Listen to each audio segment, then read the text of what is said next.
জানছিলেন। এবার বিস্তারিত, আর শুরুতেই জানাবো বিপিএল এর খবর। পরিবর্তিত সূচিতে কাল থেকে শুরু হতে যাচ্ছে বিপিএল এর চতুর্থ আসর। দিনের প্রথম ম্যাচে বেলা 2টায় মুখোমুখি হবে বর্তমান চ্যাম্পিয়ন কুমিল্লা ভিক্টোরিয়ান্স আর কাগজে কলমে শক্তিশালী দল চিটাগং ভাইকিংস। আর দিনের দ্বিতীয় ম্যাচে গেল আসরের ফাইনালিস্ট বরিশাল বুলসের প্রতিপক্ষ তারকাবহুল ঢাকা ডায়নামাইটস। মিরপুরের হোম অফ ক্রিকেটে এই ম্যাচটি শুরু হবে সন্ধ্যা 7টায়। বৈরী আবহাওয়ায় বিপিএলের 4 ও 5 নভেম্বরের দুটি ম্যাচ বৃষ্টিতে ভেসে গেলে এবারকার আসর নিয়ে নতুন করে ভাবতে হয় বিপিএল গভর্নিং কাউন্সিলকে। ফ্র্যাঞ্চাইজি সহ সংশ্লিষ্টদের সঙ্গে বৈঠক করে পুরো টুর্নামেন্টের সূচি নতুন করে আরম্ভ করার সিদ্ধান্ত আসে। বর্তমান চ্যাম্পিয়ন কুমিল্লা ভিক্টোরিয়ান্সের ম্যাচ দিয়ে শুরু হচ্ছে এবারকার আসর। প্রতিপক্ষ তামিম ইকবালের চিটাগং ভাইকিংস। শান্ত আলামিন সাইফুদ্দিনদের নিয়ে তারুণ্য নির্ভর দলের মূল কাণ্ডারি মাশরাফি বিন মুর্তজা। আন্তর্জাতিক ক্যারিয়ারে প্রায় 15 বছর পার করা কুমিল্লার অধিনায়কের মূল চ্যালেঞ্জ শুরুটা ভালো করা।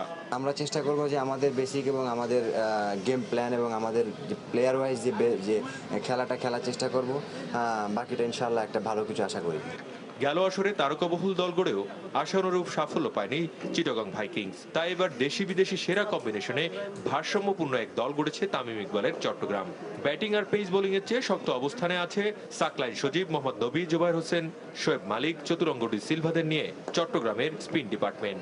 এখানে হচ্ছে স্পোর্টিং উইকেট হওয়ার চান্স সব থেকে বেশি। তো এই স্পোর্টিং উইকেটের সুবিধা হচ্ছে যে যেটা ভালো করবে তার জন্য সুবিধা।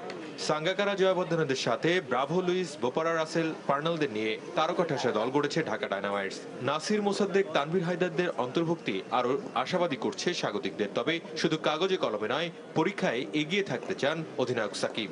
ভালো টিম সেটাই যারা মাঠে ভালো খেলবে, সো ওটাই আসলে ইম্পর্টেন্ট। হ্যাঁ, আমাদের অবশ্যই ভালো টিম আছে, কম্বিনেশনও ভালো আছে, এখন মাঠে পারফর্ম করাটাই সব থেকে ইম্পর্টেন্ট। এদিকে নতুন করে শুরু করায় প্রথম ম্যাচেই বরিশাল বুলসের প্রতিপক্ষ শক্তিশালী ঢাকা ডায়নামাইটস। থিসারা পেরেরা, আলামিন, আবু হায়দার রনি, কামরুল ইসলাম রাব্বি, রায়ান এমরিসদের নিয়ে গড়া পেস অ্যাটাকি দলের মূল শক্তি। মুশফিকুর রহিমের নেতৃত্বে ভালো শুরু করতে চায় বরিশাল। খেলার মোমেন্টামগুলো যদি আমাদের ম্যাক্সিমাম সময় করতে পারি, হয়তো বা ভালো একটা রেজাল্ট আমরা আশা করতেছি কালকে।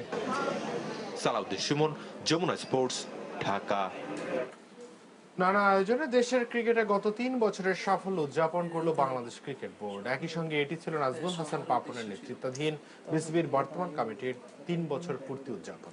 এ উপলক্ষে মিরপুরের হোম অব ক্রিকেট পরিণত হয় ক্রীড়াঙ্গনের মিলন মেলায়। এমন আয়োজনে ভবিষ্যতের জাতীয় দলের রূপরেখাও ক্রিকেট বোর্ডের হাতে রয়েছে বলে জানান নাজমুল হাসান।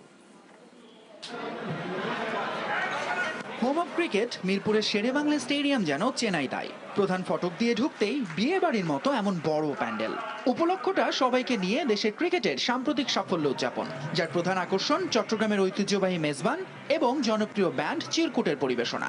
তবে তার আগে অনুষ্ঠানের একমাত্র বক্তা বিসিবি সভাপতি নাজমুল হাসান তুলে ধরলেন তার কমিটির গত 3 বছরের সাফল্য। লং টার্ম প্ল্যান নিয়ে কাজ করছি, এমন না যে এখন কার শুধু সমস্যা বা এখন কি করে করা যায় সেটা দেখছি না। ইনফ্যাক্ট আমাদের পাইপলাইনটা এখন এমন অবস্থা হয়েছে, প্লেয়ারদের পাইপলাইন 8 বছর পরে কোন প্লেয়ার চলে গেলে কার জায়গায় কে খেলবে সেটাও কিন্তু আমরা এখন বলতে পারবো। দেশের ক্রিকেটের উন্নতির নানা চিত্র যখন তুলে ধরছেন বিসিবি বস, তখন তার সামনেই বসার আসন পেতে গলদঘর্ম ক্রিকেটাররা। এমন বিশৃঙ্খলা দৃষ্টিকটু লাগলেও শেষ পর্যন্ত ব্যতিক্রমী এই আয়োজন উপভোগী করেছেন সবাই। দারুণ, এরকম আয়োজন আসলে করলে বোঝা যায় যে আমরা কি অবস্থায় আছি, আর সবাই একত্রিত হওয়াটা আর আমাদের সাকসেসটা সবার সাথে শেয়ার করাটা, এটা আসলে আনন্দের। অনেকের মতেই দেশের ক্রিকেটের সেরা সময় পার করছে বাংলাদেশ, আর বিসিবির কাছেও সেরা অর্জন সব শেষ ইংল্যান্ডকে টেস্টে হারিয়ে দেয়া।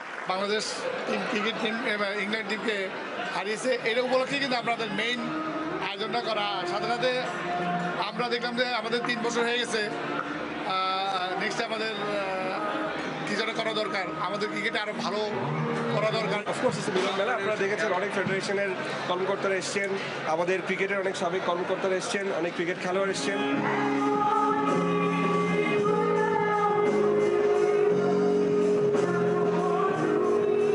এমন আয়োজনে ক্রীড়াঙ্গনের পরিচিত মুখের চেয়ে অপরিচিত মুখের সংখ্যাও কম ছিল না। সব মিলে আগাম নির্বাচনী হাওয়া এখন বিসিবিতে। যমুনা স্পোর্টস, ঢাকা। অবশেষে আঞ্চলিক ক্রিকেট কাঠামো গঠনের অনুমতি দিয়েছে বাংলাদেশ ক্রিকেট বোর্ড। ফেব্রুয়ারিতে অনুষ্ঠিত হবে বিসিবির বার্ষিক সাধারণ সভা এজিএম। সেখানেই নির্বাচিত কমিটি বুঝে নেবে বোর্ডের দায়িত্ব। এদিকে নারী ক্রিকেট দলের নেতৃত্বে এসেছে পরিবর্তন। জাহানারা আলমের পরিবর্তে বাংলাদেশ দলের দায়িত্ব পাচ্ছেন রুমানা আহমেদ। মঙ্গলবার বিসিবি সভা শেষে এসব জানান বোর্ড সভাপতি নাজমুল হাসান। বিসিবিতে মেজবানের এমন আয়োজনের মাঝেই ছিল নির্বাচনের গন্ধ। আয়োজন শেষে হওয়া বোর্ড সভাতেও মিলল সেই ধারণা। যদিও কাগজে কলমে নির্বাচনের বাকি প্রায় 1 বছর, তবে আসছে ফেব্রুয়ারিতেই বার্ষিক সাধারণ সভায় সিদ্ধান্ত নিয়ে ফেলেছে বোর্ড। ফার্স্ট উইক অফ ফেব্রুয়ারিতে আমরা এজিএম করব বলে বোর্ড থেকে নীতিগতভাবে সিদ্ধান্ত নেওয়া হয়েছে। 3 বছর আগে আঞ্চলিক ক্রিকেট কাঠামোর কথা বলে ক্ষমতায় এসেছিল বর্তমান কমিটি। আরেক নির্বাচনের সামনে এসে মিলল বহুকাঙ্ক্ষিত সেই প্রতিশ্রুতি পূরণ। আগামী 3 মাসের মধ্যেই দৃশ্যমান হবে এই কাঠামো। ফরমেশনের ব্যাপারে পূর্ণাঙ্গ সিদ্ধান্ত আমরা উই হ্যাভ টেকেন এবং ওখানে যে প্রপোজাল ছিল সবকিছু আমরা অ্যাপ্রুভ করে দিয়েছি। সো এইটার কার্যক্রম খুব শীঘ্রই আপনারা দেখতে পাবেন যে এটা শুরু হয়ে যাবে। এছাড়া নানা জল্পনা চললেও টেস্টে মুশফিকের অধিনায়কত্বেই আস্থা রাখছে ক্রিকেট বোর্ড। তবে হঠাৎই পরিবর্তন নারী দলের নেতৃত্বে। সালমা খাতুনের পর জাহানারা আলম থেকে অধিনায়কের মিউজিক্যাল চেয়ার এখন অলরাউন্ডার রুমানা আহমেদের কাছে। অ্যাপ্রুভ করেছে board as the captain both version এখন হ্যাঁ for both the version up to শ্রীলঙ্কাতে যে আমরা আইসিসি ওয়ার্ল্ড কাপ কোয়ালিফায়ারে যাচ্ছে সেটার জন্য তাকে। তবে সিএফও কিংবা খালি থাকা পরিচালকের পদ নিয়ে কোনো সিদ্ধান্ত নেয়নি বোর্ড। তবে হকি ফেডারেশনকে 1 কোটি আর সুইমিং ফেডারেশনকে সহায়তার প্রতিশ্রুতিও দিয়েছে ক্রিকেট বোর্ড। তাহিদ আমির, যমুনা স্পোর্টস।